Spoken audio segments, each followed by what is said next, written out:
That me? Do I count as a person on these live streams? That'd be amazing if that's true. Right, we are welcome back to the Sunday service. It is at 2:02 p.m. on a horrible Sunday. Kind of weird weather today. It's sort of grey sky, rains on and off a little bit. Any of you who followed me on Instagram, of course, Jerry M just wanted to send me a message a second ago on Instagram. But Jerry M, I'll be there in about 2 hours. Anyone who's following me on Instagram would have seen that I'm driving a Jeep Wrangler this weekend. A very, very weird car, but ultimately kind of cool. In its own little unique way, the Jeep Wrangler has a coolness about it. Welcome, like I say, welcome. The lads are filtering in here for the Sunday service. Click that like button when you land here, please. You wouldn't mind, it'd be brilliant. Because YouTube, being the weirdness that YouTube is at the moment, they need to have ordinary people click things. Hi from Karachi in Pakistan, says Babar. Thanks very much, Babar. Good to have you on board. Good afternoon, boss. This is Ray. Thanks, Ray. Great to have you here. I got a little, I said in the title, of course, there's a happy Sunday to you as well, Andrew.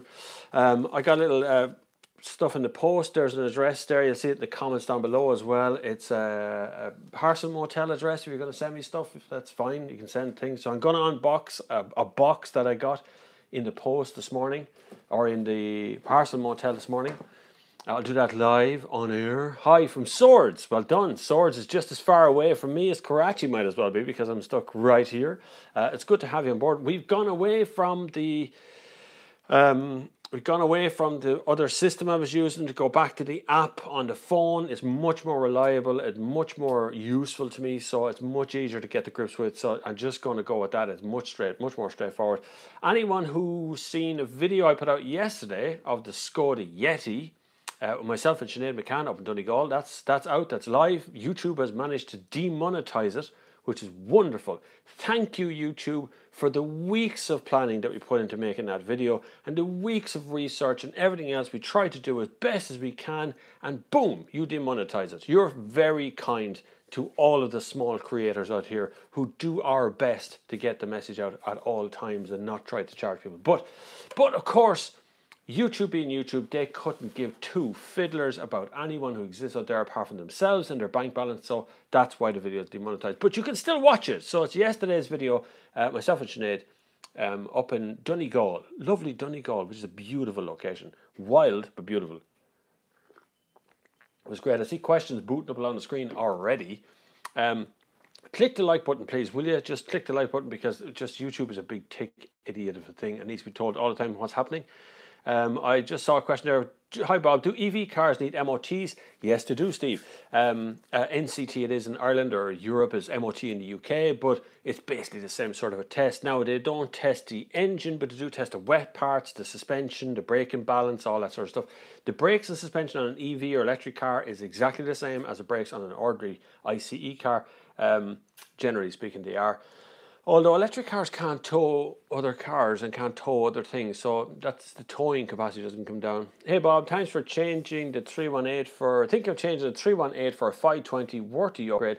That's for G, okay. I don't, if you like BMW, right? If you're, I'm never a fan of someone who continues in a brand. Brands hate me for this. I mean, big brands, Audi, Mercedes, all these kind of guys, they hate me for saying this, but because they generally want to keep you in the brand.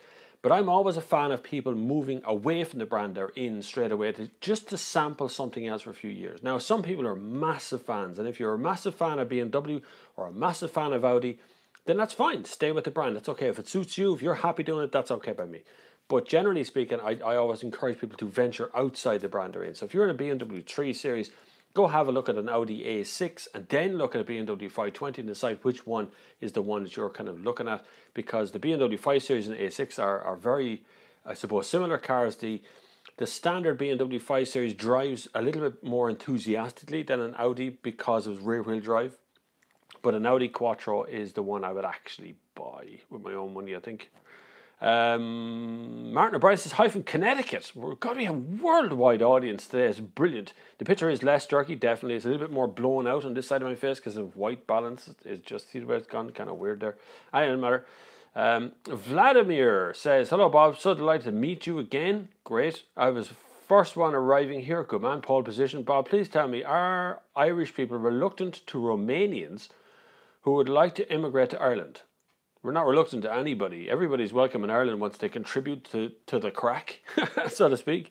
If you're here to cause trouble, you're here to be an annoying person, or here to do something stupid or beg on the streets, you're probably not going to go down very well. It sounds really obvious, but that's just the ministry of the bleeding obvious, right? If you come here to contribute something to society, to be part of our society, to get a job or to do something with your life or become an artist or contribute in some way or other to make society a little bit better here, then everybody's welcome. It's just how life works, and it's the same when you emigrate to any other country in the whole wide world. Hi Bob, great show. Seriously considering the new Mazda CX-5 in petrol. I know you haven't recently talked. Perfect car, brilliant car. I had the diesel one. I have the petrol one tomorrow. I have the petrol one tomorrow. I've driven the petrol one already, just briefly. Lovely, smooth drive. You do. Some people will miss the diesel torqueness. You know, the torque that comes with diesel. I don't particularly. Only when you're overtaken is the only time you kind of miss that 0 to 100 km/h time. But Mazda CX-5 is a gorgeous car.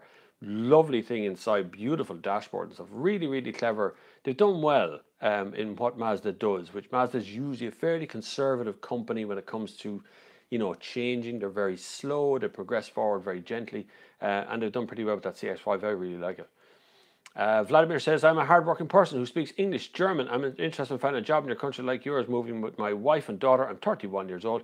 Come on over, Vladimir. If you can speak English, it's always a good start. Generally speaking, way over 90% of Ireland speaks English as their first language. Irish is another language that's spoken, but mostly further west than Dublin. And generally, the rest of the country, then we'd have a mix of, I think, if I'm right in saying, English people from England, well, from Great Britain, are the second biggest population in Ireland. I think Chinese is in there somewhere and Polish is in there somewhere. They would be the 3 or 4 main dominant, what would you call it, races, I suppose, in the country. But kind of that. The rest of them just Irish. So generally speaking, Irish people are pretty nice. Like I say, if you're here to cause trouble, you're going to end up in trouble. If you're here to contribute something to society, then, you know, we're all up for that. Rob says, hi Bob, have seen a new BMW 6 Series GT. Do you think it will sell well here in Ireland? Doesn't really. We don't go for that sort of car over here. We're more conservative than that. We all want a BMW, and you all look at BMW M5 or M3 or M6, and then we go off and buy a 520. You know, it's when you're talking about BMW.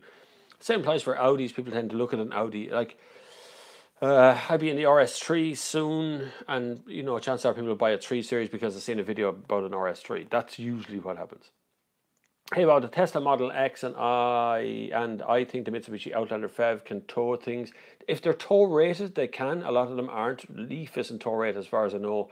Neither is Zoe, are not tow rated. I'm not too sure now, to be honest with you, but as far as I know, there's no tow rating on electric cars. Would you go for petrol or diesel or maybe hybrid? Ooh, follow up to what question? So many questions. Hold on, going back. Michael Collins has just donated. You're so good. He's just donated through PayPal. You're very kind, Michael Collins. Thank you very much. So many people. I'm sorry if I don't read your name out. Over the last while, loads of people have given money towards PayPal, which has been brilliant, which supports the channel massively. Because, like I said at the top of the show here, the problem I have right now is we spent weeks researching and driving up to Donegal and driving all over Donegal and a whole day of filming into dark and in the rain and pissy rain and up mountains and frozen to death on the side of a hill in a gale force wind. And we put the video out and it's really successful. It's being promoted and like it's 4,000 people have watched the video of the Scotty Yeti, myself and Sinead McCann, and YouTube demonetized it this morning. No reason, no nothing, just put a yellow icon beside it. Nah, you're not getting any money for that. Sorry, that's it. And so your support keeps the channel moving, and that's no joke. So just click the like button, for God's sake. It was a petrol, diesel, or hybrid for the BMW. I would go hybrid if I could. If I'm mileage is kind of in the 20,000 kilometer mark. Somewhere between 20 and 30 is where the border exists between petrol, diesel, hybrid, electric. It's all in that kind of 15 to 25, somewhere around there. So if you're in around 20,000 kilometers a year, you probably should be looking around diesel or petrol. If you're under that, it's hybrid or petrol. If you're under that, it's electric. So that's kind of the way that one works, mileage based. Hey Bob, what are your thoughts on the Renault Kadjar? I like Kadjar. Weird name. Kajar, whatever way you want to call it. Nice car. It's hard to explain where my head is with it though, as to whether I would actually go and buy it or not. It's a weird mix. I kind of like the dash, and then when you see it, that massive big thing looks like an iPad in the middle. It looks like they're trying to copy Tesla or something in the middle of it, and it doesn't quite work out. But it's a very economical car, very reliable car, I have to say, very reliable. But I do like where Renault are going. They're on the way there. Let's hope they don't get too sidetracked from that. Hey Bob, how do you think of the Hyundai i30 Fastback? That's actually quite nice, Paddy. I do quite like the look of that car. Fastback doesn't mean what you think it is. It's just basically a kind of a hatchback. It's the shape of the back of the car. I will have it in 2 weeks, I think. I think it's not next week, but the week after next. I'll be driving the Fastback for a first shot in Ireland, so I'm quite looking forward to that. But I did see it at Christmas. I was sitting in and having a play with some of the controls and stuff. It's nice. It's going to be a good Hyundai, and it gives you something else to talk about when you say Fastback as well, which is also quite nice. Peugeot 5008 or Renault Grand Scenic need a 7-seater. Mark, that's a tough question. 5008 has it by a long way on design. It's a very, very pretty car.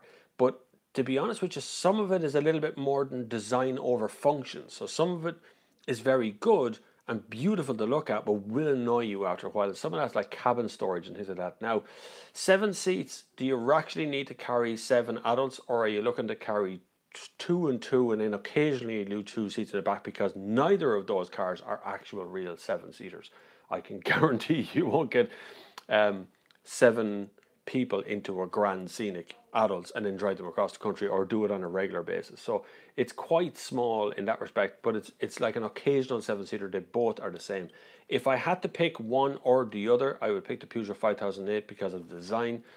The Renault Grand Scenic is a really, really nice car, probably still one of the nicest cars Renault make. So you're between the two. That's from Mark Balcombe. BP says he liked it and clicked from Serbia. Nice. I like the guys down in Serbia. We've had plenty of guys email me from Serbia and all sorts of questions about that. Maguire Motorsport, Maguire M Sport.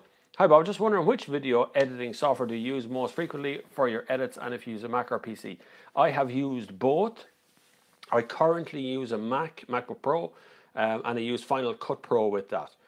But I can easily flip between the two depending on which one it is. I like Final Cut because the render out time is so much quicker. So much quicker when it's rendering out a file, even in 4K.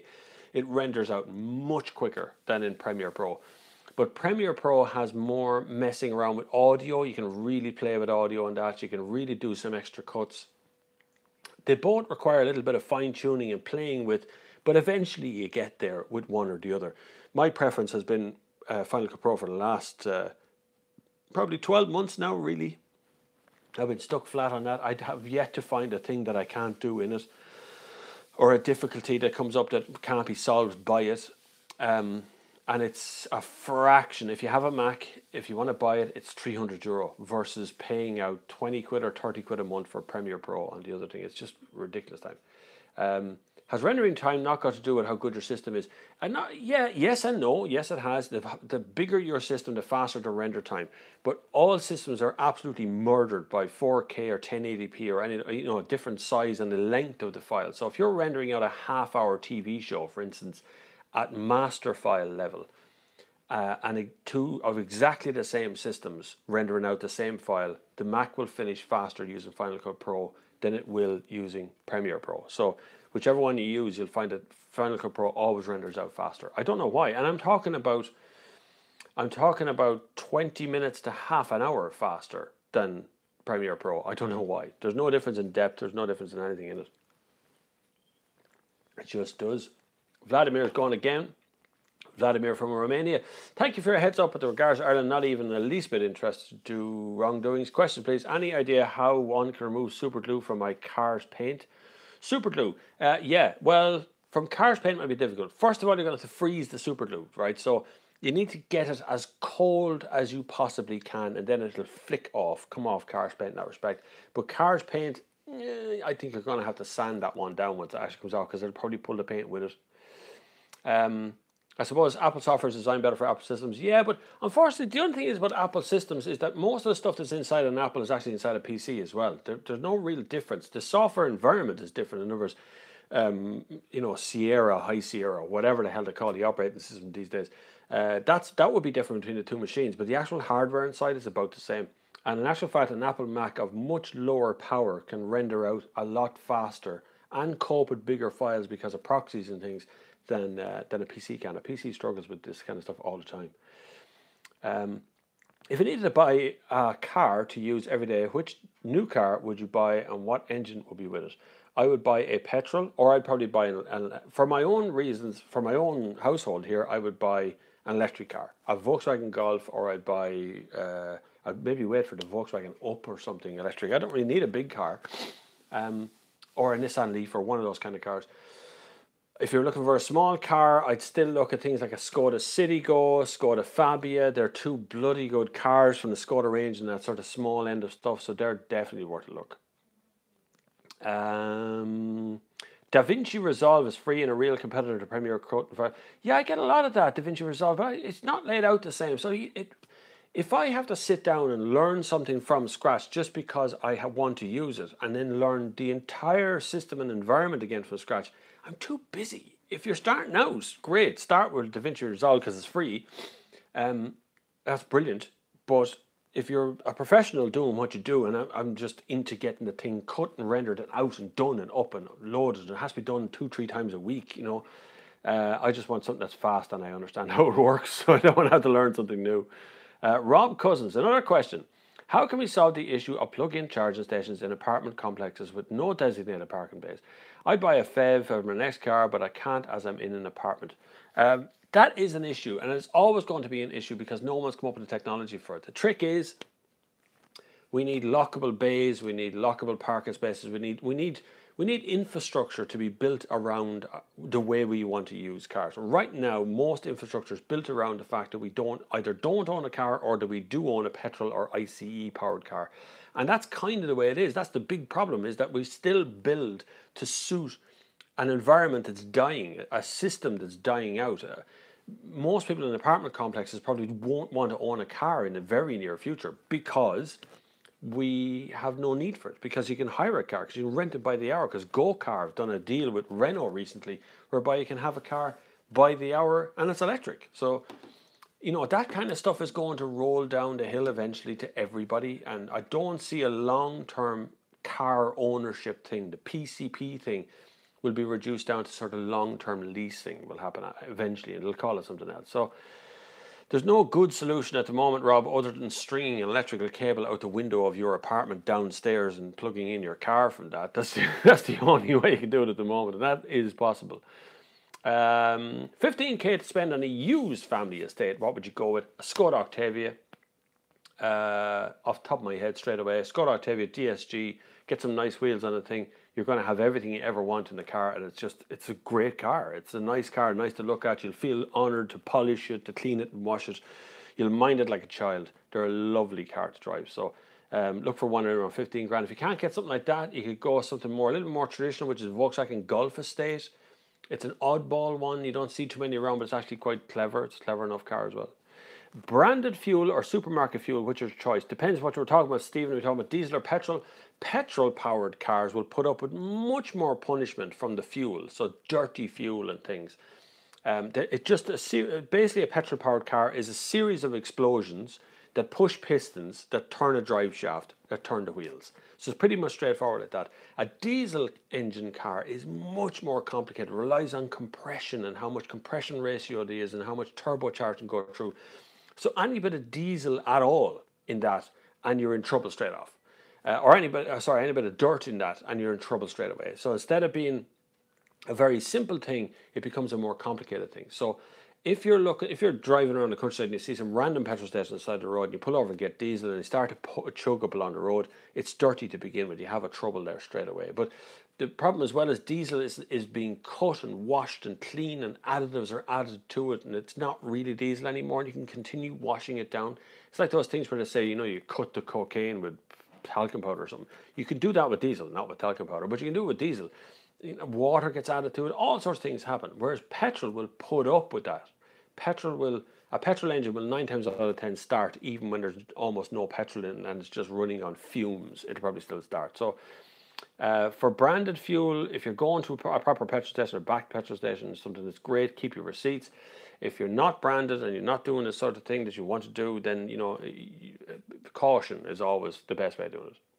Happy Sunday, Bob. Audi's virtual cockpit, are they annoying driving at night, like driving with an iPad in front of you? No, not at all. They don't. Audi do the best cockpit, the best interior of all car companies.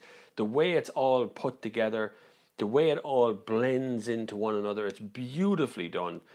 Graphically, it's a perfectly good interface. You just don't notice it after a bit. A couple of days in the car, and it comes on, you go, that's amazing. And then you just stop noticing, and it just becomes a useful tool, a really nice interior. Definitely worth a look. And I know it's a bit of an expensive option, but if you can go for it, go for it. You'll get it on the way out of the car as well. Grant says, I'm a pro video editor and I use Premiere in work, but DaVinci Resolve at home.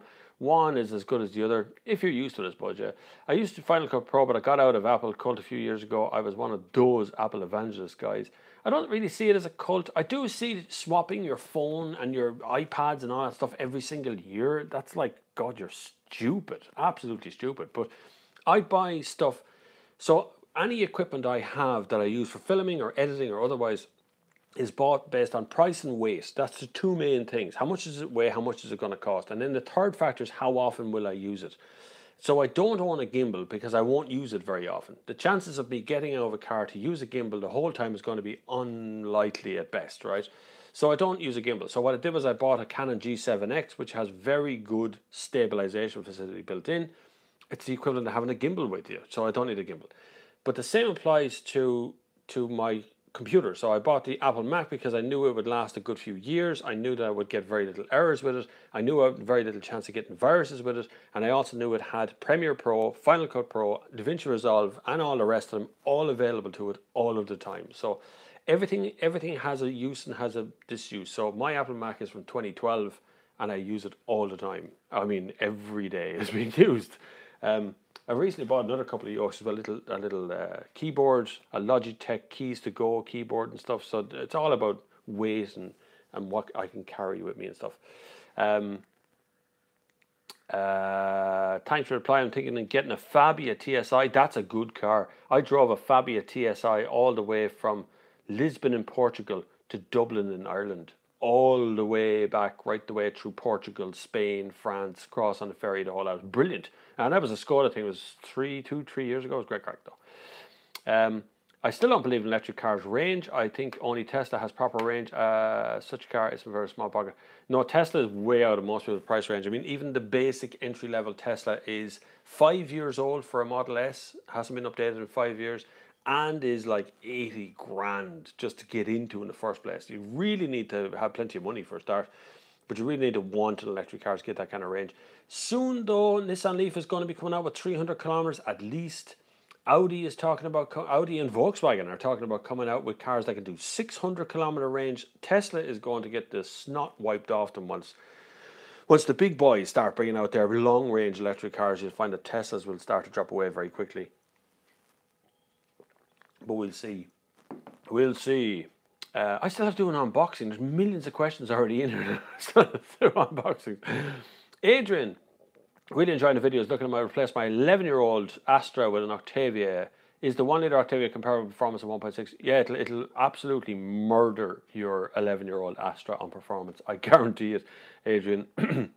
The 1-liter little turbo thing is absolutely brilliant car, cracking car to have. As long as you're not going to be spending all day going up and down a motorway, you'll get the fuel economy that's better than a diesel. Buy it in DSG if you can as well. Evan says, hi Bob, come here. What do you think would be the best choice for a first car for a 17, 18-year-old lad? Max spend around £3,000, euro, 3,000 euro or 30,000 euro? 3,000 euro. Any ideas for insurance company to go with? There's no good answer for the insurance company, right? But what insurance company look at immediately is your age and the size of type of car. So the engine of the car, the kind of car it is. If you go out and buy a Vauxhall or Opel Astra, they're immediately going to load you because those cars tend to be driven by young kids and they can be driven into walls as well.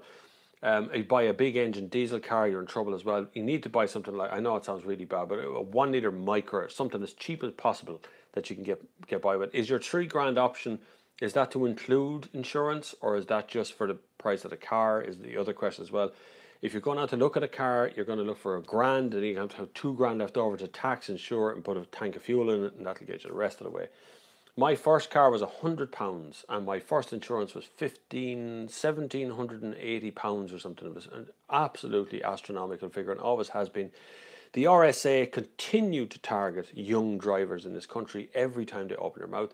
You'll often see those ads where it says, "Slow down, boys," sponsored by Insure My Car or some crap right at the bottom. Of course they want to load the young people up with insurance. There's no good answer, unfortunately. I don't really have a good answer. I can tell you all about good cars, but when it comes to insurance, you really have to shop around. There's nothing beats phone calls for shopping around. Nothing. Forget about price comparison sites or anything else in this country. It's all a load of big scam of the yoke. Ignore it. Phone the insurance companies, or drop into, is it AXA that has actual physical offices? Drop into them and ask them questions. Had my first diesel Passat GT since July. Always used beheaded diesel because I was told the supermarket diesel caused DPF issues. DPF issues are largely over now, kind of over. I won't say they're gone, but the newer model cars will put up with much more crap from DPF, but I still don't trust the old DPFs. What do you think about the Golf 6 1.8 TSI for the first car, 23? You're going to get murdered on insurance for a 1.8 TSI. But look, check the insurance company first. Ring the insurance company first before you run out and start buying a car, right? The Car Buff says, what do you think about the Jaguar E-Pace? It's getting very bad reviews. I haven't, well, I'm not saying bad reviews, publicly bad reviews, but I certainly did talk to a mate of mine who's driven one recently, and he said it was crap. So I can only go by what they say. I haven't driven it. Sorry, taking a drink of my tea. Actually, I haven't driven the F-Pace either, I don't think. Have I? I don't know. Click that like button if you just got here for a start. Click the subscribe button if you haven't been here before, because this happens every Sunday, pretty much. Almost every Sunday, apart from a couple of Sundays ago when I was in Donegal, but it happens nearly every Sunday. But down below the comments here in this video, you will find a pile of links that will take you to various ways you can support this channel, because I was talking earlier about YouTube and their ability to demonetize video at will. The latest video we put up, the Scotty Yeti video, which was just put out yesterday, going well. 4,000 people have watched the thing, and it demonetized it. So all our planning and crew and hotels and all the rest of us will have to be put on the back burner for the time being, but we'll get back to it eventually. But you can also send me stuff. There is an address at the bottom. It's a parcel motel address, which is there. You can see it there. It's actually backwards on your screen, I think. But anyway, don't forget the PM 445577. That's how they find me. But Parcel Motel, thanks very much. You're hooking me up there, guys. You're doing a good job. But I got sent a parcel. See this parcel here? This came here. And you can see it's from My DIY is one of the people, and Engineering Supplies the other. Because the next thing that's happening on the channel, you may have noticed in the last couple of videos, there's been a sponsor. They are not from the car industry, is number one. They're from the water industry. Thanks be to God, I don't have to think about it. And they sponsor the videos. Absolute Car Nuts have come along and sponsored the videos, and these guys are coming as well. Engineering Supplies, JG Engineering, and My DIY. And these kind of guys are all coming on board. If you want to sponsor videos on this channel, you need to get in touch with me soon, because they're nearly sold out. I don't really have any more space for more people to sponsor stuff, which is fantastic. It means that this channel is the biggest channel of its kind in Ireland. The message we get out here is absolutely gigantic. It is a totally full-time job here, right? So it's just all I do. I also do sales and marketing, but that's a different story entirely. But they sent me stuff, so I opened it. I'm unboxing it now, but I got this. This is deadly. This is a lovely little thing here. First of all, mydiy.ie. It says, thank you for your purchase. A little picture of the owner there at the bottom, who I've never met, but there he is there at the bottom. Here to help Monday to Friday. There's info@mydiy.ie, so any customer details you have. I don't know what's in the box, to be honest with you. But the very first thing I do see is like a carpenter's pencil, which is quite cool. That's neat, isn't it? And it has My DIY written on as well. You know, they're oblong pencils. You ever see them from the top? These are called, workman pencils or carpenter pencils. They're designed to fit behind your ear, and you can write stuff. So that's packaging. I got a 3-in-1 trimming knife. Where'd that go? Oh, there it is. Right. There's a knife, look. One of these knives. It pulls out like that little thing. And it's got a box cutter thing on it, or a strap cutter thing on it, a lock knife. And it's got my DIY with all this branded stuff. It's really cool, man. Really cool. And that's a trimming knife, 3-in-1. There it is. Get rid of that. Oh, look. Key rings. Oh, no, they're not. They're beer bottles. Beer bottle openers. There, it's got a little bottle opener inside it. Right. So the first... See what this looks like? There it is. There, my DIY. It's a little bottle opener key. Looks like a key. That's a very secret bottle opener. I quite like that. That's really good. I'm going to give these 2 away. So there's 2 of these here. 2 of these here. Just leave a comment down below, or leave a comment on the video. Or so I'm just going to pick a winner at random, right? 1 each. So there's 2 here to go. First 2 comments, hit me with it. All yours. You can have them. And here's, I don't know what that is. A thread repair kit. Thread repair kit? Don't know what that means. But there you go. That's what that is. Bare coil thread repair kit. What's it look like inside? Ooh, there's lots of little bits. Lots of little springy things. I want them, says Connor. Looks cool. There you go. Look at that. Little spring thing. Neat. If this is of use to you, you want this. It is a bare coil thread repair kit. Leave a comment down below and I'll send it out to you. There's a catalogue. Bare coil catalogue. And there is a giant, oh, this is good. There's a giant DIY book. Look at the size of this thing. This is all the stuff I take at my DIY do. It is literally everything from like wire cutters to hammers and lathes and clamps, and they do everything. Bloody hell, that is a giant amount of stock they keep in. I'm not sending you out the catalogue. If you want a catalogue, get on to mydiy.ie and ask them to send you a catalogue. That weighs a ton.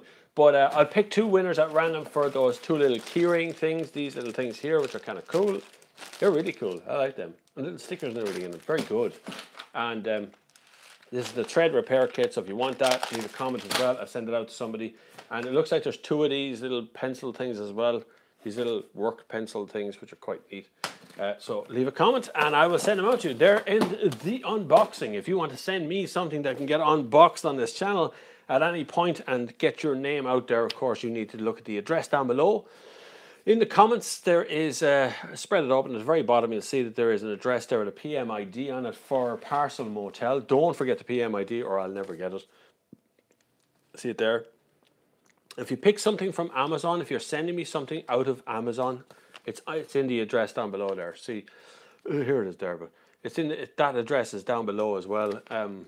That's the one for Dublin. If you want to send one from England, you can send. If you want to send one by Amazon, and you want to avail of the free delivery that Amazon do, there is a Belfast address of that same thing. But if you use the PM ID, it will still get to me, right? So Bob Flavin, and the PM is 445577. Send it to that PM, which is me, their customer number. And then I'll get it anyway. No matter where you send it, it'll eventually end up right here in Portlaoise. It's like the old-fashioned P.O. box. It does cost money. It costs me to receive the catalogue or receive stuff. So I pay Parcel Motel to have it shipped to me. So, but it is very handy in that respect. I do like this thing. This is really cool. This would be really useful. See, there's a strap cutter in it. Put the strap in there. You just go straight down. And it's got like a flick knife thing. So it comes out and goes back in for quick cuts. Really good. Click the like button is the very first thing. Your job is here to click the like button. Subscribe if you've never been here before. There's a big red subscribe button. If you want a little notification of when these live things happen or when a video goes up, click on the little bell beside subscribe, which is also very good. But the most important part is that you're here and you're watching. That's always good. The chat is always 90, and I have missed a million comments going up the page since then. What do you think of the, oh, I did the Jaguar E-Pass. There we go. I'm from Romania. He's from Romania. Vladimir, there's another fella here from Romania. The insurance is not that bad here. It's not when you're older. When you're younger, it's pretty expensive though. Afternoon Bob says, David. Afternoon, David. Sean says, do you know Damien Maguire, the EV BMW car guy converting BMWs to electric? You should do an interview with him, boss. I do know a Damien Maguire, but I don't know that Damien Maguire, I think. Get him to get in touch with me. Everybody knows where I am. Certainly, I'll certainly chat to somebody about doing some weird stuff. I heard of a guy in Belgium who's reclaiming Prius batteries and putting them all back together and making new Prius batteries from used ones, which I think is quite good. Derek Meads, welcome. Hi Bob, can I have your email address please? I have a car question I'd like to ask. It's too long to explain here. Cheers. It's bobflav@thenextgear.com. Everybody emails me on that one. You can certainly get me there, bobflav@thenextgear.com. That's also my email address on PayPal. If you want to make a little tip jar donation, it'd be really good. There is links down below for Bitcoin, cryptocurrency and stuff. There is links for PayPal. There is links for Patreon if you want to use Patreon account. Patreon is a way of donating a small amount of money monthly, 1 or 2 or 5 or 10 or 15 euro, whatever you want to do. And PayPal is a once-off donation, which I have to thank all the lads that donate by PayPal. It really does make a massive difference to the channel. Every time you donate, it really does. Because YouTube are absolutely useless at paying out real money to anybody. Repair strip treads, says Cormac. Oh, that's the thing that was in the box. Yeah, it looks good actually. I don't really have a use for it, but it's really good. They will be the sponsor of the channel, so there are sponsors coming on. There is currently a sponsor happening there as well. If you want to sponsor the channel, you certainly can. If you want to send me stuff, you certainly can. You send it to that address, and I'll read it out. Keep it reasonable though, because I get a lot of stuff already by post. I don't want to do much more. Connor, try and get all of your questions in one shot and then ask one question rather than spamming up on the channel. It really does make it easier.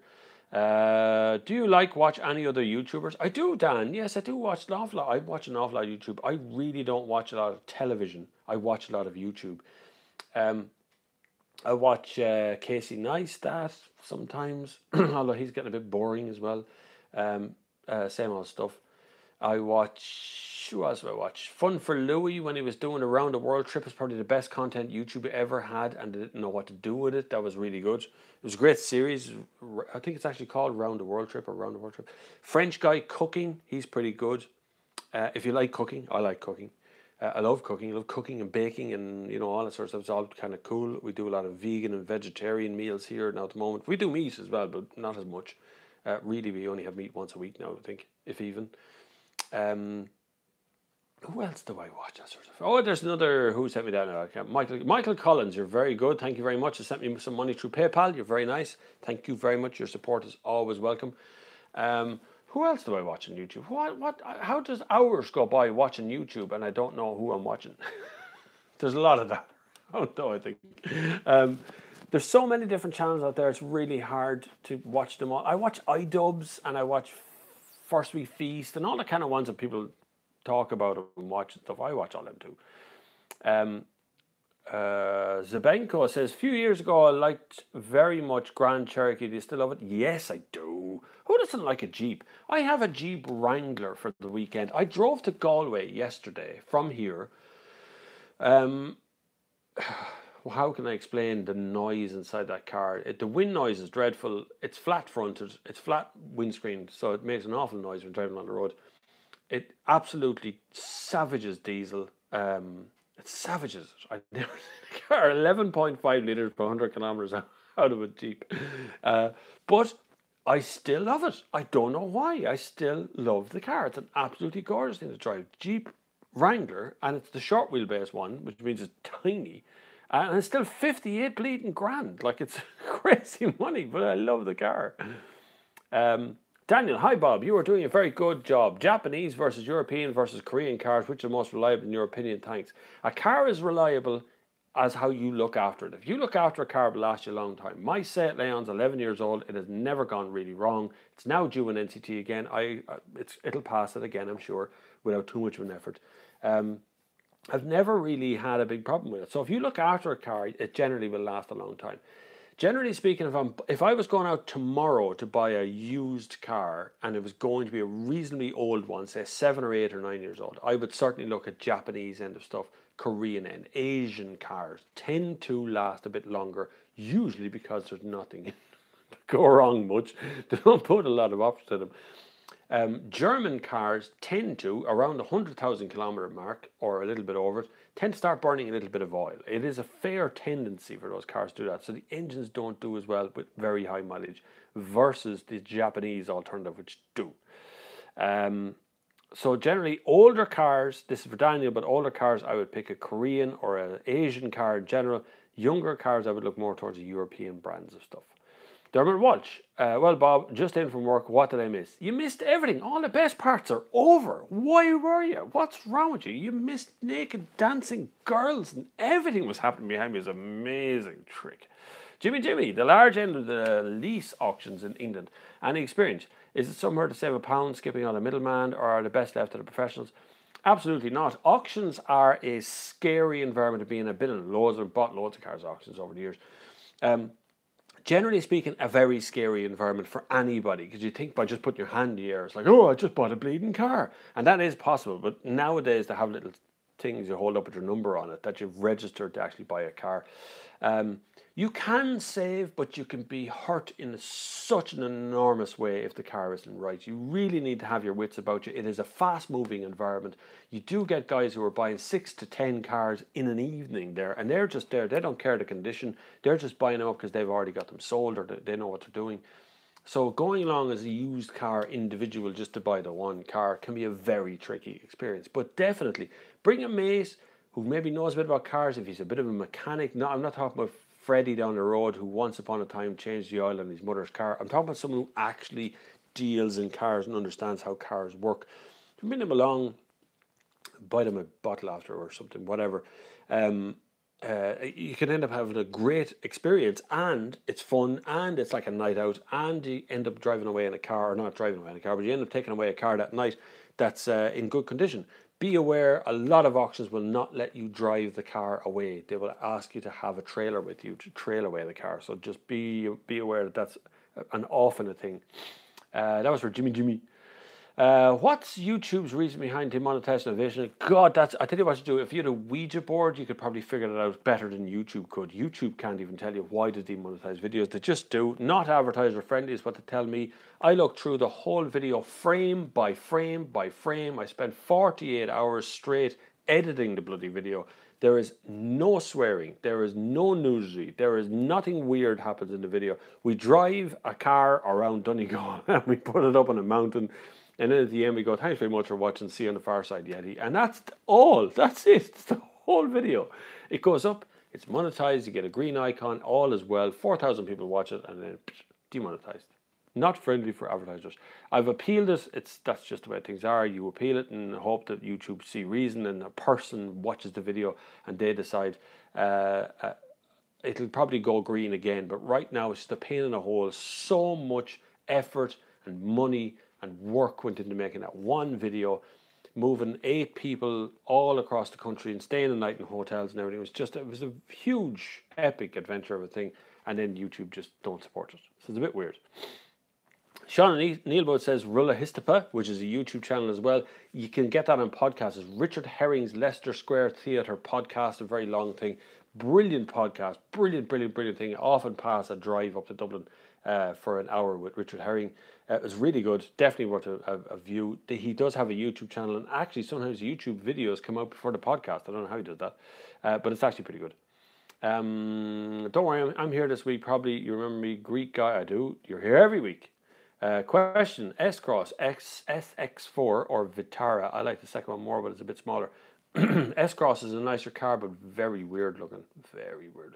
Vitara would be a nicer looking car to own. They have a 2000 Octavia, had to change the engine because of all the burning at 280 kilometers. That's unusual. I've seen Octavias last longer than that, but they really need to be looked after.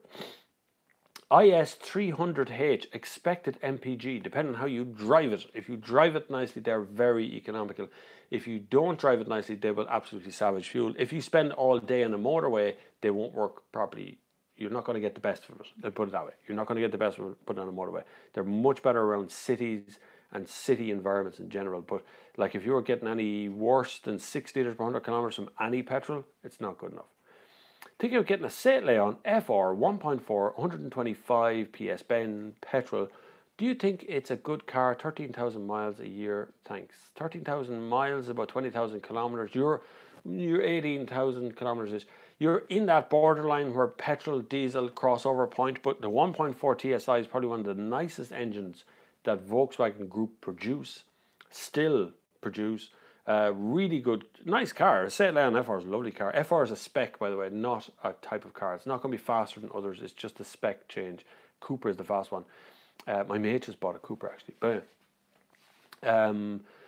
you could, yes, I'd have no problem recommending that one for Mark. I love all the usernames. It's so hard to pronounce your usernames. You know, put real names. But yeah, no problem recommending Seat Leon FR. Lovely car. Leon's a lovely car anyway. Do you listen to any good motoring podcasts? No, there isn't a bleeding good one. I listen to Wheel Bearings. I never heard of it. Two great US motoring journalists taking all things on motor. I can't really listen to the US motoring guys talk about cars. All they do is talk about horsepower, and it doesn't make any sense to me. Motoring podcast, I've been asked umpteen occasions. Actually, I used to do a motoring podcast a very long time ago with a fella called Aidan Timmins. I think that was about 6 or 7 years ago. And it was really good, but it was very early, very, very early in the grand scheme of things. It's about 5 or 6 years ago, and that was good. But what do you talk about in a podcast? I do a radio show already, which is a half hour long on Midlands 103 called All Revved Up, and that's all about motoring and cars and kind of just car chat. It's a bit of a laugh, but it's on radio, and it's the most listened to motoring radio show in the country, because it's about motoring. It's not just about kind of what's happening in the news or insurance prices are going up. It's nothing to do with that. It's just two lads talking about cars. There's a bit of crack in that respect. But I suppose I could do a motoring podcast, but see, once you go down the podcast route, it costs a lot of money very quickly. And it's regular money, because most of the guys who will host your podcast as a podcast that you can put on iTunes charge like 20, 30, 40 quid a month easily for reliability. And it just ends up costing a fortune, and it's impossible to sponsor. Although I have some new sponsors that are coming on the channel recently, so I suppose I could ask them if they'd be interested in sponsoring a podcast system or a podcast version, and we'll try and expand that way. But there's a lot of expansion plans going on at the moment. This channel is getting a whole lot bigger. I mean, it really has got a whole. I was looking at analytics this morning. The channel volume has gone up in a huge way. The amount of people we're reaching, all of their time now has gone up in a massive fashion. Everybody seems to like having Sinead McCann on board as well. Now, she's not from my channel, so we will be making another video together. But it might become a kind of a regular thing, but it's at the same time, it's really hard for her. She's getting married this year is one thing, but also that she works for another company. So it's very hard to say that we're going to make a lot of videos together. I don't know. We're going to make another few videos together. It seems very popular. People seem to really like it. We like working together as well. It's a bit of crack, we do get on well. I'm going to do an outtakes reel of Donegal, and you'll see the kind of crack that happens when we're not, the stuff we don't broadcast, which is a bit of crack as well. So hopefully that will go ahead very soon. But for the time being, the channel will continue exactly the way it's going. It is the biggest review channel in Ireland. It's a car review channel in Ireland. I don't really enter competitions or try to be, the best blogger or vloggers, or I don't really do any of that stuff. I don't pay any attention to that thing. I just get on and work. That's it. I also have other jobs. I do sales and marketing as well for Instagram and for Facebook and for big companies, small companies. I do marketing plans and stuff for them as to how they can market themselves over time and what they're able to do. And like, it's just so much going on. Loads of people ask me how I make money at this, or how I do this, or how I continue doing this. It's a hard thing. Just do what you want to do. You only get one shot at your life, at your bit. And if you go secondary school and then go into college and then come out of college and you get your career going and do the whole lot, that's great. For a lot of people, that's brilliant. They get to retirement age, they get to retire and then they die. And it's all very happy for them. They're really good at that. And I love that. But if you've any inclination to do something that you really love, that you want to be the best at what you do. You're not trying to reinvent the wheel. You don't have to come up with a new business or a new idea, or whatever it is. You just need to be very good at what you do. And that's kind of what it comes down to with YouTube as well. YouTube went through a little moment there recently where it demonetized any channel that wasn't doing 4,000 hours a year or had less than 1,000 subscribers in the first place. And I know why they've done that. The administration costs for 7 or 10 quid a year, which is what they were being paid out for 4,000 hours, just doesn't make any sense. It's costing YouTube. YouTube has never made any money, so it was costing YouTube a fortune to do that. And so what they did was they demonetized all those channels, and that's just the way the life is. They kind of have to. I mean, I do. Is it 800,000 minutes every 28 days or something of views? And I'm not a gigantic channel. I have 15 million views, right? So I'm just about to cross over 15 million views and nearly 27,000 subscribers, something like that. So, you know, the amount of hours built up per year is quite easy to work out. Tony says, what do you think of the latest Golf GTI? I think it's very good. I prefer a Golf R, but GTR is really nice. Golf R is better to drive, I suppose. GTI is the best all-rounder. If you're going to drive a car every single day and you want a performance car and you're going to drive it to and from work every day, GTI is all the way. Alternatively, look at Seat Leon Cupra as a car that's very similar to GTI. It does work very well. If you live in a city, buy an automatic. Buy a DSG, don't buy the manual one. The manual one just changing gears all day long. But definitely, Golf GTI is a great daily runner car. If you're going to drive, if you have something diesel yoke that you run all week long, and then the weekend you want to have a lot of fun driving around the place, something posery, then a Golf R is the best alternative to that. 75 people watching concurrently. This is another big week for the Sunday service, which is really good. I've loads of plans this year for Sunday service. I'm hoping March or April, somewhere in the March-April point, that I'm going to do a live Sunday service from a Cars and Coffee here in Ireland. So I'm going to invite everybody along to one location. We're going to all come, and I'm going to do the live Sunday service from that Cars and Coffee, showing people's cars and everything else. And leave it until around March or April, because I want the weather to at least partially improve, because this flat grey crap and the rain and the wind is just putting me off at the moment. But we do a live Sunday service from the Cars and Coffee. Hopefully, anyone in Ireland, you can come from anywhere, but anyone in Ireland will bring whatever car they own. It doesn't have to be anything fancy. I don't care if it's a brand new car, an old car, a used car, a different car, whatever it is, you bring it along to Sunday service. That will be one of the Sundays in March or April with any luck. Yeah, Ger says, press the button there for the likes. Do you mind pressing the buttons for the bleeding likes? Ads are back on the Yeti video. Are they? Well, that's good. Hopefully, it'll stay that way without any more changes, because it's an awful pain in the hole when that happens. If you haven't seen it, a video came out yesterday. I don't know if it was yesterday or the day before, but it's Scotty Yeti in Donegal. We're driving around the place, driving on beaches and acting balls and going up hills and mountains. And we did actually drive up a walking trail.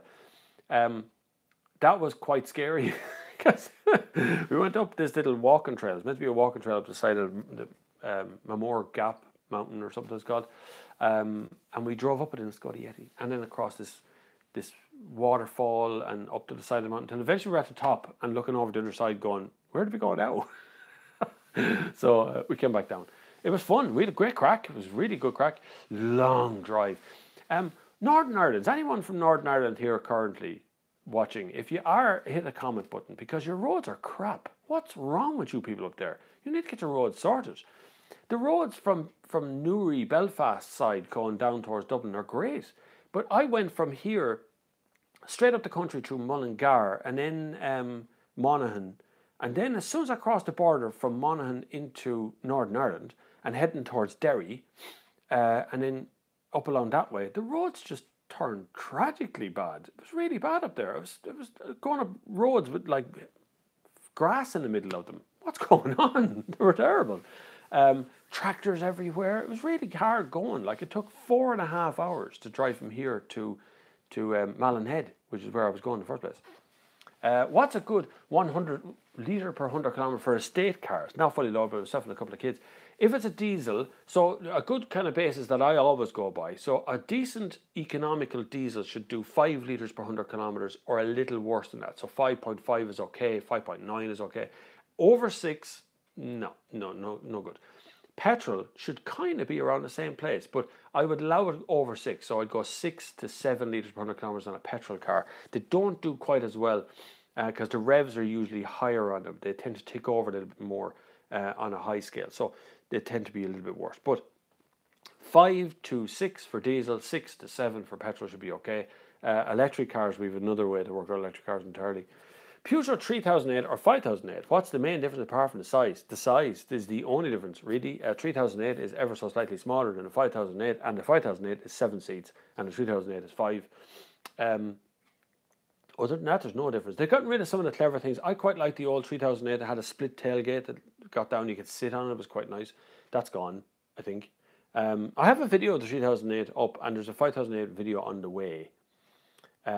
Please convert MPG for us Tickos Northern Ireland. So I think I'd have to work. Someone else will work this out for me. Instead of litres per 100 kilometres, yes, I know. Anyone in England or Northern Ireland would be completely, what is litres per 100 kilometres?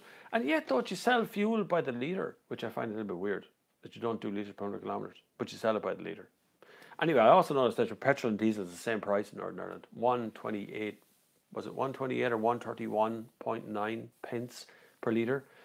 And you can actually just type it into Google to get the version. But you should be doing 40 miles to the gallon in any diesel, at least 40 to 50 miles to the gallon any diesel, and at least 30 to 40 miles to the gallon in any petrol, without a doubt.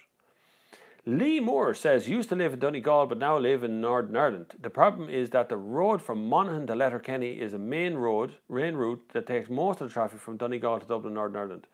Don't want to know unless the road takes you to Belfast. Yeah, no, that's what I was noticing. As soon as you get anywhere beyond Belfast, it just goes to pot. You end up on mountain passes and roads and stuff. Like I knew when I crossed back into Monaghan, I knew I had crossed back into Ireland, and not because the sat-nav taught me, but because the roads improved like that instantly. Because of course we get funding from Europe, and there's a lot of stuff that goes on with the European roads and guidelines and how much money is spent on roads that Northern Ireland perhaps doesn't. In the same respect, they get money through England or from whatever it is that gets the money over there to get the roads done. So it's probably not of the same level of stuff, but it is just a pain in the ass. I just thought it was terrible. Sean O'Neill has worked out 6 litres per 100 kilometres, 47 miles per gallon in UK gallons. There you go. And for some reason, you Americans have a different gallon. What is wrong with you lads? You're never the same as anybody else. You can't just do what everyone else does. No, you have to do it in your own way. Anyway, yes, they do a slightly different gallon in the US than they do in the UK. And the litres here is like 4.75 litres or something per gallon. If you're all doing litres, it'd be much easier, by the way. Can you explain how the warranty on hybrids works and any risks of buying a hybrid? Whoa. Okay, so warranty on an electric car or on a hybrid car is the same as a warranty on an ordinary car. So if anything happens to the car, and generally speaking, the warranty on the batteries is longer than the warranty on the car. But anything that happens to the car under warranty will include the battery pack and the hybrid system. So that's all still under the same warranty as an ordinary car. The only thing that happens that would be different is that, like all laptop batteries, like your phone or whatever it is, as you drive about every single day, some of the cells of the battery can die. And so eventually a warning light will come on the dashboard to tell you there's less cells working than is not working. And at that point, the battery will have to be changed out. Those batteries can be 1,500 to 3 grand and above, depending on if it's a Tesla, you're talking about 10 or 15 grand. And so it's a very scary proposition for people to be in. But fortunately, technology is researching, people are doing things about this, so it is getting a bit cheaper to change out those batteries and even do it yourself. You can actually buy a battery pack from America. I don't know if you can actually import it here. I don't know anyone who's done it, but I was talking to a guy on YouTube the other night, a guy from YouTube in the US. He doesn't work for YouTube, he has his own YouTube channel, and he had got his Prius battery. He bought a wrecked Prius. The battery was wrecked. And he went to a guy in Texas and got his batteries changed for $900, and he got a brand new set of batteries. So it is possible, but the warranty covers, a hybrid car is covered entirely by warranty, just as normal. But as far as I'm aware, the battery pack is covered by a 10-year warranty, usually. There is an A5 due to be built, which is dual carriage drivers looking Derry to Monaghan. Oh, that'd be good. That would be really good. That was possible. I know I came around the corner. There was a big Asda on the corner. Was that Derry? That could have been Derry. I came around this roundabout, it was a huge big Asda, and the road appeared to improve from there a little bit. Great video in the edit. What's replacing it? It's not here, it's in the video. The Karoq, the Skoda Karoq is out, actually launches in Ireland tomorrow. There's a launch on tomorrow. I don't remember where it is. I think it's on about 12:30, but I can't remember where it is. If you follow my Instagram account, I will live from there, from that launch, and you'll see the Karoq as well. There is a video of myself and Sinead McCann driving a Skoda Karoq in Sicily from last year, which was an international launch of it, and the national launch is tomorrow of Skoda Karoq. I have sneakily driven the car. Don't mention that. I had a little drive in the Skoda Karoq, but I can't talk about it. I'm kind of under embargo. That's very good. But it's all on the way to go. Paul Grady, love the like the love-hate style intro on your new videos. Love-hate style? Is that love-hate style? Okay, well, it's good. I just thought it was kind of cool to be able to do a sort of a bumper in the middle of it. It gives me a chance to have a cut, which is why it's in there in the first place, which is the bit that goes up, please hang up and try again, which is quite cool. That's just done in Final Cut Pro, by the way. I didn't do any special software. That's not downloaded. It's just me, Final Cut Pro, intro, backgrounds moving, and some text. That's all. It's pretty straightforward for the intro stuff. A Leaf battery pack is $5,500 when they were launched and cost over $18,000. Whoa, that's a fair drop in price. Battery technology is amazing at the moment and is dropping in price the whole time. Look, electric engines, electric batteries, electric engines, they all cost money. If your ordinary ICE engine shut down, that would also cost money. Think about how much a replacement engine is for your car. A couple of grand, easily, for a replacement engine. So it can happen to anything, anywhere along the way. Just electric is on the way, and electric hybrid car stuff is kind of tricky. Honda's trying to fight back. I was at the launch of the Honda Civic Diesel the other day. I drove the Type R there as well for a few minutes. Type R is brilliant. God almighty, what a good car. They've softened it just perfectly. There is a video of the outgoing Type R on my channel. Have a look at that, because that's a really good one, and it tells you just how hard. You can see the vibration in the camera of the it's driving on the road. It's so hard, the one that's outgoing. The one that's incoming, far more comfortable in all situations. They've done a really, really good job. Brilliant gear shifts, great steering mechanism as well. I will drive the Civic Type R in a video at some point properly, but I made a little video the other day of me driving around, which I will put out next week as soon as I can. So backlog of videos at the moment. Hi Bob, how long does it take to achieve good MPG in a new petrol car? I have a Ford Focus 1 litre 125 PS and it's currently doing 6.8 litres per 100 kilometres, 42 miles per hour. That's not far off as good as you're probably going to get from a 1 litre 125 PS Ford Focus, because the Focus is quite a big car. If that was a Fiesta now, I'd be questioning. I'd want a bit better than that. You're not really going to improve all that much. You're just going to adapt and make it better. The problem with the EcoBoost thing is that there's a turbo in it. There's a little turbo that spins at 250,000 RPM, which is an amazing speed, but it does spin very, very quickly. And it's a lovely yoke to drive, really nice. But as a Ford Focus is quite a big car, I don't imagine you're going to get that much more of an improvement of MPG on it. So just bear that in mind. It can be quite tricky. It can be quite tricky to get the MPG up. We are over an hour in already. Can you imagine that an hour has passed just like that? Like the sun is going down. Things are changing. Not sun. The grey sky is getting darker. That's really what it comes down to. But if this is your first time here, click the subscribe button down below if you wouldn't mind. It'd be really good. You can click the bell icon beside that if you really want to as well, which gives you a little notification on your phone or your devices or whatever it is that I've gone live, and you get a notification this happens. This happens every Sunday. And there's also a list of links down below as well, which you can donate to the channel, which is hugely welcomed at this time of the year. Obviously, the expanse of the channel is gigantic now, with 2 and 3 and 4 videos a week, and more epic and drones and all sorts of stuff happening as well. That's come from you guys and your support of the channel, which is really, really welcome. So there's various ways of doing that on there, including Patreon. You can use Super Chat here on YouTube if you want as well. There is a Super Chat icon on my channel. You can click that and donate money that way as well. Loads of guys did that earlier on in the year and last week as well. So you can donate that way if you like. There's also PayPal. My email address is bobflav@thenextgear.com if you ever want to email me, but that's also the same email address for PayPal. Or you can click a link down below which takes you to a particular page just for me, which PayPal set up. Cheers, PayPal, if you're watching. It's really nice of you. And also, you can use cryptocurrency. This modern talk is just terrible. But you can send me some of those fictitious coins, which are usually pretty good. You can send those things to me if you want to, which is also nice. They're just as good. But also, I'm on social media, all of the social medias. You will find me on Instagram is probably my most lively place. Instagram is at Bob Flavin.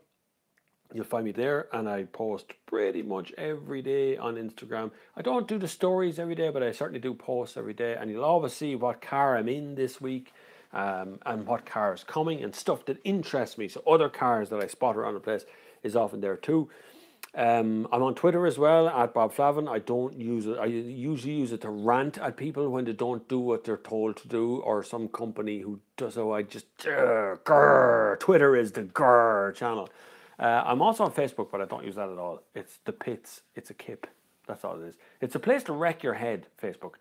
It's a place to absolutely ruin your day. That's all Facebook does. If you ever want to compare yourself to somebody else, that's what Facebook is.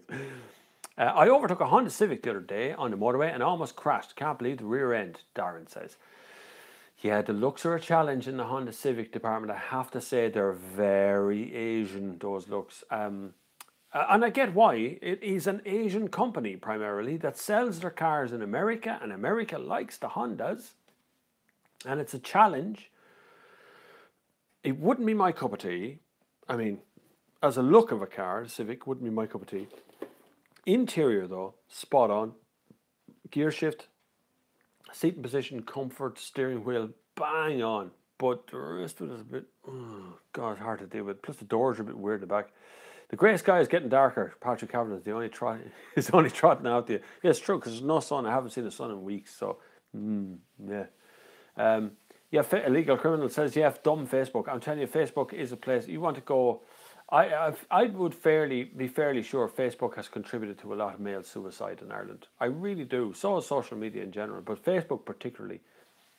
Because Facebook is a horrible place, because all it does is show you the manicured pictures of other people that you don't know is manufactured. You know, they show you, if you went to if I was posting regularly on Facebook, you would just see photographs of the cool shit that happens to me. You know, all the places I get to go and do and be up mountains and go internationally, be on planes and airports, all this kind of lifestyle-y stuff. That's the stuff you'd see. And it's like, why isn't my life like that? Why aren't I like that? And so I tend to stay out of Facebook, because all Facebook does is depress people. It's an antidepressant as well. And like, if you watch some videos on YouTube, you'll find guys on Facebook who made Facebook will tell you that they do dopamine hits and things, you know, to keep you going. But Twitter's a nicer kind of place, but it's dying slowly as well. But I do like Instagram. Even though it's on my Facebook, I do like Instagram, because I know everything is manicured. I know it is. Everything is airbrushed and manicured and been perfect and stuff. But still, I find joy in that. I still find that I can find people in the locality. I can talk to people individually. I can DM. I can do all sorts of stuff. If Instagram ever changes, I don't know what I'm going to do. But right now is pretty good. I like it. Honda Civic looked like it was designed by a furry dice fanatic. Kind of, yeah. It's like a boy racer's car of the 90s. You know, the boy racers. Gav, welcome Gav. Never mind the looks of the Civic. I believe there is a big problem with the brakes as regards what the materials they're made of. Squeal like mad. I have a lot of software problems. Haven't come across it, Gav. Not saying it doesn't happen, of course. There's always going to be problems with cars somewhere, but it hasn't happened on the press cars that I was in.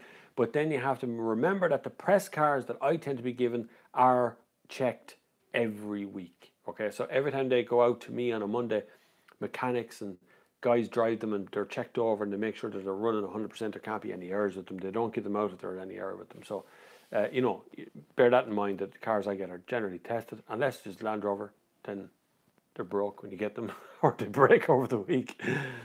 Do you have an option on a new VW engine, 1.5 Evo, 150 brake horsepower? I find it rough and noisy when the engine is still cold. My car, the new engine, has a jerk at slow speeds and low gear.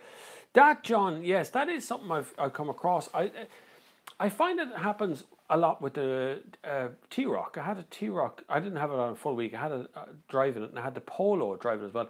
And I found the engines, even though the Polo is a 1 litre, I found a rev range set up in a way to be fuel efficient. And so you kind of have to add a lot of rev before you have to pop the clutch out to kind of get moving. So I don't low speed noise. Now I didn't have that. When you start up first, every car is rough when they're cold, so you tend to be, a cold start for any car always sounds like a bag of hammers. But usually it should be very quiet when it's warm, and I did find the Polo very quiet and the T-Roc very quiet. So I don't know. It's very much an opinionated thing when you're sitting in a car yourself and thinking about it. Another thing to bear in mind is when you're listening to my videos, it's recorded on a mic, which is giving you an interpretation. So all videos. So when I take audio into my video editor, I immediately flatten the audio out. I put a little post-processing on it so it picks up my voice a little better than the background hum of the engine the whole time. So generally speaking, you can't rely on the sound from a video to tell you how good a car sounds. You can only do it in real life. So you kind of have to be sitting in the car to get the best out of it for real life. 70 minutes now. We're doing very nice. It's a very cruise control day. It is a very, very lazy Sunday service today. We did our unboxing, in case you missed that. I got a knife. I got a lethal weapon. It's really good. It's not a lethal weapon. It's just a quarter blade. It's cool. What's with the flowers, Bob? Looks like you've gone all queasy. No, this is a poinsettia. This near one here is actually a Christmas flower. I'm afraid to touch it because it'll fall apart. But it's been there. We get one every Christmas. We try and keep it alive for as long as we possibly can. But it's a Christmas poinsettia. And those ones over there were just on a special offer from Aldi. And I bought them. Bought them because I like flowers. Well, I bought them as well. Misses and the kids like flowers and stuff. Just had them scattered about the house. It's quite nice. Puts a nice smell in the place as well. And of course, when you're cooking dinner and you have dinner, then it becomes a different prospect to have them here as well. Something I want to check actually while you're on here, while we're doing the live service, I want to see if I go into my, because when I was doing the live service last week, I did it from whatever the name of that program is, which is quite good. It was a good program, it just didn't quite work out for me.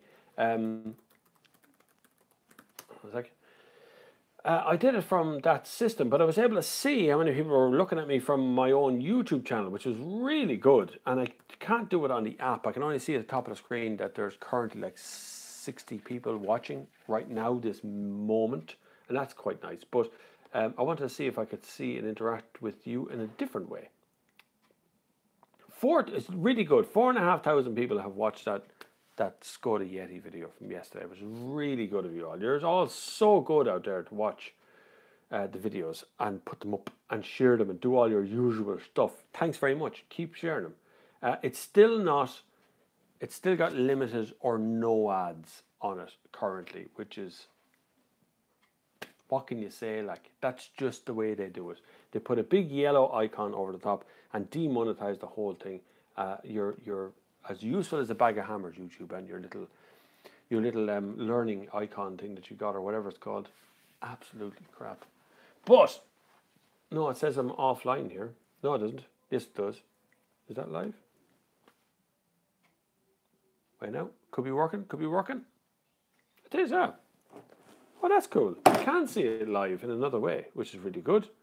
I like that. Oh, I can add in slates and everything. I did not know any of this was even possible. That's really good. Do you have an email I can send to you, please? Yes, of course. bobflav@thenextgear.com. It's the same email I use for PayPal. So if you want to put a little donation in a tip jar, you can go to PayPal and put it in bobflav@thenextgear.com. Is in there as well. Loads of people have already. Darren McDermott, Bob IDD, when should I rotate my wheels? I read it should be every 6,000 to 7,000 kilometers. Drive Peugeot 3008 270, so lots of power through the front wheels. Do you believe it should be done? Yes, I do still believe it should be done. I don't personally do it all that much, but yes, if you want to maintain your car for the longest possible time, your tires should be rotated. And so you understand how rotation works, right? So you take the front wheel off the front right and put it on the back left, and you reverse. They cross over, right? Now, the only thing is, the tires that are on your car have been weighted and balanced for the wheel that they're on right now. So where they're positioned is on the car is where they're weighted and balanced for. So sometimes moving the tires means you have to be weighted and balanced again. It's unlikely, but you know, it's worth checking to make sure that they stay on perfectly. But rotating the tire will prolong its life by quite some distance. You basically, because the back tires of the car, if it's a front wheel drive, the back tires of the car tend to last longer than the front wheel tires because the front wheels have to do all the spinning and steering. So if you move the back tires to the back and the front tires to the front and cross them over as well, you reverse all of the wear and tear, and it's worth doing it. You don't have to balance. No, you don't. No, once they're weighted and balanced once when they're fitted, they don't have to be weighted and balanced again. It's sometimes it's worth a check. You know, you could go to a car tire selling group of people, and they'll fix it and replace it and do whatever they have to do to it, which is quite nice. That's good. I can see my live chat here as well. What's that? Oh, screwdriver. I have a screwdriver. Why have I got a screwdriver? Tang Tools, for your only man for screwdrivers. No problem, Darren. Anytime you want, you can ask questions, of course. This is quite nice to be able to see. I'm just seeing a different way. Sorry, this is the way I'm looking. So I'm looking at this, right? And that's the way I see my Sunday service. You can see it there. The stream is good, and it all comes out here, and I can see the chat on the bottom of the screen. Total view time. 81 hours of me has been watched today. Isn't that amazing? And I can actually see the live chat as well down there. So, see it there? There's the chat there happening on the screen. It's quite cool, live chat thing. But it's cool to see it on a bigger screen because it's quite hard to see it on this little screen here. I was just trying to find a different way of doing it. I know you can't rewind the live stream when it comes from the app here. That's a bit of a pain in the ass. You could on the other OBS system, which was quite nice. But the pain in the ass of the OBS system was setting it up. You're setting up with webcams and things, and is it 720p? Is it 1080p? Oh, it's too much hard work. Just click play and do it. I'm all about to kind of go. Just do the thing and have it done and let's go. I don't really want to plan stuff too much, which is quite nice. But Sunday service has expanded its reach. It is the most watched live stream in Ireland, believe it or not, from YouTube. It is, at the moment. It is the most watched one. So thank you very much to everybody who's watched it and made this thing an absolutely massive success all across Ireland, England, UK, Europe, and a whole lot, and all the other guys who joined in from all the other countries across the world. It's great to hear from everybody. If everybody gave money through PayPal, I would have to stop asking for money. It'd be wonderful. 15 million people. If everybody gave €1, I'd have 15 million euro to make a TV show. Not TV show, a web series. I've been asked to make a pilot for a TV show as well. So, an Irish TV show.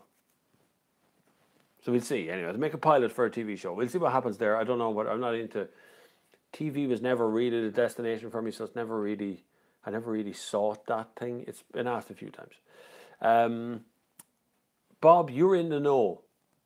Sometimes, James, I am, yes. Dermot Walsh, any runs planned soon? I'm doing the Kia Race Series, which starts here in Portlaoise with the streets of Portlaoise, only a 5k. There's a 10k in the middle of that as well. So I'm doing all of those races, all those runs, all across the summer they're on, as far as I know. Once things settle down, right now it has been so busy with work. It's so hard to get it all done. I'm trying my best to get out for as many runs as I can, but I'm just not getting the mileage in to do a marathon this year either, I don't think. I'm going to try, but it's bloody hard work. But I'll do my best to get a marathon done this year if I can. I'm going to try and do the Cork City Marathon in the middle of the year, which would be really nice. I'm about to plug in my phone to my laptop because it's just complaining I ran out of power and I don't have a little charger thing. I'm going to see if this works without blowing a fuse during the live stream. This could be a laugh. James Dunn says, do you know when the M7 widening will be finished? James, I'm going to break your heart. I really am. You're not going to like this answer. 2 years. It's going to be 2 years to finish that. And it's not going to be enough.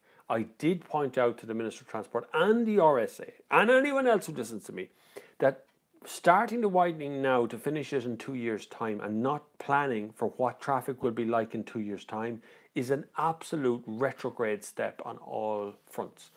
The M7 we should just take off and nuke it from space and start again. It's an absolute disaster zone going to Dublin. There's just so much traffic hitting the same spot every single day. Everything's going towards Dublin. Nothing is going back the opposite direction. Nothing is being pushed outwards. They should have made that a 3-lane thing so long ago that it's just ridiculous it's still 2 lanes. And now we have 2 years of misery up that road, unfortunately. But it is 2 years. It's going to be 2020 before that actually opens as a 3-lane thing and should reach down as far as Naas. But, there's other exit for Naas and Newbridge. I don't know whether it's a good thing or a bad thing. I foresee all sorts of problems here with this thing. They've done everything they can over the last few years to make it wider, narrower, bigger, smaller, whatever it is, and none of it has worked. It's all absolute dog poo. Um, it really needs more investment this end of it, actually, to draw more jobs down here. Big plan of a video coming up as well about connecting the M7 and the M6, which is the Galway road. At the moment, if you want to go from Cork or Limerick to Galway, it's a long way around. If you want to go anywhere up to Athlone or anywhere like that, it's a very long route. If they simply connected the M7 and the M6 together by just outside Portlaoise, you turn right and you go over there and you end up around Tullamore, it would improve employment down here massively, but nobody seems to want to deal with that at the moment. In 2020, my city, Thessaloniki, will get an underground system and a new company for managing the metro and buses. There's Greece now, thinking ahead. See, an underground system. Not us, though. We put a tram system in with 2 lines that aren't connected up, and now they still haven't properly connected them up. You still have to get off to get on another tram that goes the right direction. God only knows why that happened, why you just can't get a tram from Tala and just stay on it until you're off out to Sandyford. It doesn't make any sense. You still have to get off the tram to get back on it. But then you see, that's just the thickness of Ireland. We just don't seem to have anyone who's useful or good at planning. And when you put an effort together for somebody and you say, listen, I want to plan stuff with you, you go, no, it's going to cost too much. No, can't do that. Maybe I should try and get elected for Ireland to be the Minister of Transport. Can you imagine that? All the roads that have no speed limits. We'd abolish motor tax. That would definitely have to go. We'd make petrol and diesel more expensive than it is now. Sorry, really would. That would pay for the tax. It's just so many things that have to be done, and nobody wants to deal with them. I'd deal with them, but nobody really wants to deal with them. It'd be really good. So next week, what video put out next week? Ford Fiesta? I think it's a Ford Fiesta video coming out next week. And there's another video coming from Honda, and I have an Audi thing doing as well. I went to a showroom, which is quite cool, and flew a drone inside an Audi showroom. It's quite nice. In a couple of weeks' time, I'm also going off to Finland for a trip up there as well, into the ice and snow and stuff. That's another car thing. We'll see what that turns out to be, if it turns out to be a good video or not. That should be a good video. I'm very delighted to have you all here. If you can hit the subscribe button, it's always worth it. If you can support the channel in some way, if possible, it'd be really, really good, particularly using the donation buttons down below. There is PayPal, Patreon, and Bitcoin, which is cryptocurrency. You can use that as well. So anybody who wants to give money towards the channel to keep it moving is always good. Please watch the other videos that are on the channel. They're always there. There's loads of them dating back like 7 years or something at this stage. It's a long-term investment on this channel to keep it all going. So hopefully you are having a lovely Sunday. I'm about to go and have a lovely Sunday, cook some dinner for the fam, and get everything together for the rest of the evening. And then tomorrow is the launch of the Skoda Karoq. You can, if you follow me over on Instagram, hit over to Instagram, click in there and subscribe there, or follow me there, or whatever it is. You will get firsthand what it looks like at the Karoq launch. Snaps, pictures, and stories and things. That's from tomorrow, kind of around midday mark tomorrow. That goes live. I have to drive this Jeep back up to Dublin tomorrow as well, and pick up I think it's Mazda CX-5 petrol tomorrow, and then Audi RS3 later on in the week. So it's going to be a really busy week next week, really busy. But I'm delighted to have you all here, and it's brilliant. Dermot, I would definitely keep the Sunday service going if I got elected. Sure, yeah, man. Taxpayer paying me to have a Sunday service? What? Yeah, of course, and it'll be free, and I'd stop asking for donations as well. Bob, there's talk of building a cleaner diesel engine. If this happens, would it put diesel back in the game again? I don't know how much cleaner to make it. EU6 is very clean. EU6 is like a decent, clean engine, but anything EU5, EU4, particularly back to EU3 and 4, will be very dirty compared to EU6. So, you know, if we're at the EU6, I don't know if EU7 is even possible to get it any cleaner than it is now. So I don't know whether we would be bothered going back towards diesel in that respect. Either way, look, diesel and petrol are a fossil fuel. It supports the Saudi Arabian thing. It supports the high prices. They can up the price when they want. They can put out another 100 million barrels, or just retract it all in and make it all very expensive. Electric can be run from air, water. We can do it ourselves. It doesn't matter if it comes from coal or fuel or power or whatever. We still have electric. You know, it's always possible to do it on yourself. So I'm still more of a fan of future of electric and hybrid, and future technology is always exciting. It's always exciting, bright and shiny thing to get. Is DPF filter in diesel so problematic? Older ones, yes, DPF can be an awful problem. Diesel particulate filters, what's called, under your car's part of the exhaust system. It traps heavy particles, soot leaving the car. And when the car gets to its highest temperature, so out on the motorway, it goes through what's called a cleaning cycle. And it burns that soot a second time, making it even smaller particle stuff, but disperses it out in the motorway. It's a clever system. Problem is, if a car is not driven properly and doesn't ever reach that temperature, that DPF blocks, and then it can't do it anymore and has to be changed. It can be very expensive. It doesn't happen so much to the kind of modern stuff because they've lowered the temperature and the cycle range and things, so they've changed the cycle on it. So it doesn't happen if it's a very young car, but maybe 3 years, 4 years ago, it was happening quite regularly. So it can be a very expensive problem. So bear that in mind. Anyway, I'm about to take my leave of the Sunday service. It's been absolutely delightful to have you here. If you can donate to keep this channel free wherever possible, it would be absolutely brilliant. The links are in the comments below. If you want to send something to be featured on the Sunday services like my DIY did today, you can send it to the address, which is also in the comments down below. That costs a bleeding fortune, so will you not send me like one little letter through that? If you want to email me at any point, you can email me at bobflav@thenextgear.com, or just send me a DM on Instagram or something. DMs on YouTube don't really work, so go to Instagram, click follow, and send me a message there if you want to send me a message about something, or you have an idea for a video or whatever it is. Later on in the year, this year, I'm going to be reviewing users' cars, so your car or someone's car, probably classic. And we're doing a pilot for a TV show as well, which I've been asked to do as another part of a thing, which I hope to put out on YouTube as its own standalone series. Would be an absolutely genius thing. I'd love to do it that way. So that looks like it's going to happen next couple of weeks. I'm literally writing the script today and tomorrow. I'm writing the script for that. So it will be a scripted piece, not the usual thing that I do, which is just talk off the top of my head. Next couple of weeks, I'm going to put out a blooper reel from myself and Sinead. But until then, I hope you have an absolutely wonderful Sunday and the rest of your weekend goes as good as the rest of the weekend has gone. And until the next time, I will see you on the far side.